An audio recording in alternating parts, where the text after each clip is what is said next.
बैठ जाता हूँ मिट्टी पे अक्सर, क्योंकि मुझे अपनी औकात अच्छी लगती है।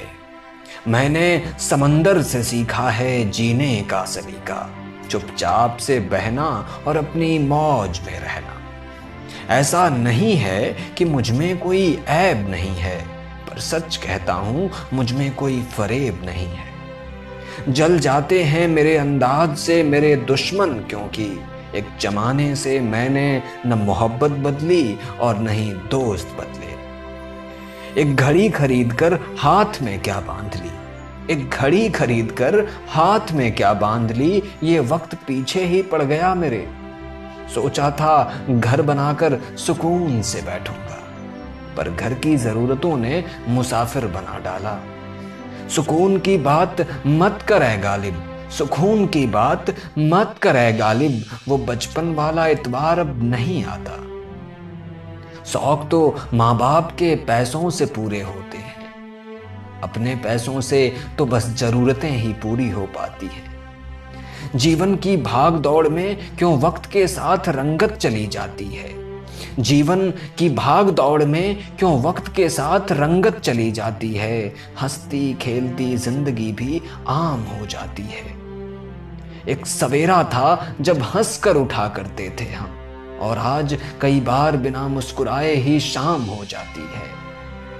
कितनी दूर निकल गए हम रिश्तों को निभाते निभाते, खुद को खो दिया हमने अपनों को पाते पाते।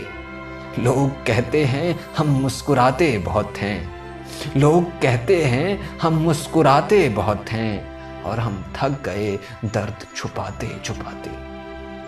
खुश हूं और सबको खुश रखता हूं, लापरवाह हूं फिर भी सबकी परवाह करता हूं। चाहता हूं तो ये दुनिया बदल दूं, पर दो वक्त की रोटी के जुगाड़ से फुर्सत नहीं मिलती दोस्तों। महंगी से महंगी घड़ी पहन कर देख ली, महंगी से महंगी घड़ी पहन कर देख ली, फिर भी ये वक्त मेरे हिसाब से कभी न चला। यूं ही हम दिल को साफ रखने की बात करते हैं, पता नहीं था कि कीमत चेहरों की हुआ करती है। अगर खुदा नहीं है तो उसका जिक्र क्यों, और अगर खुदा है तो फिर फिक्र क्यों।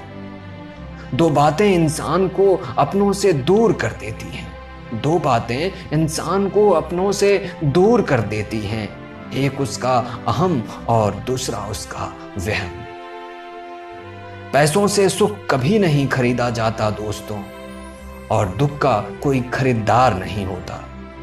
मुझे जिंदगी का इतना तजुर्बा तो नहीं, मुझे जिंदगी का इतना तजुर्बा तो नहीं, पर सुना है सादगी में लोग जीने नहीं देते। किसी की गलतियों का हिसाब न कर, खुदा बैठा है तो हिसाब न कर, ईश्वर बैठा है तो हिसाब न कर, ईश्वर बैठा है तो हिसाब न कर। हरिवंश राय जी बच्चन। कभी कभी कवि कुछ ऐसी चीजें लिख देते हैं जिसे आम इंसान अपने जीवन में महसूस तो करता है, पर उसे बयां नहीं कर पाता है।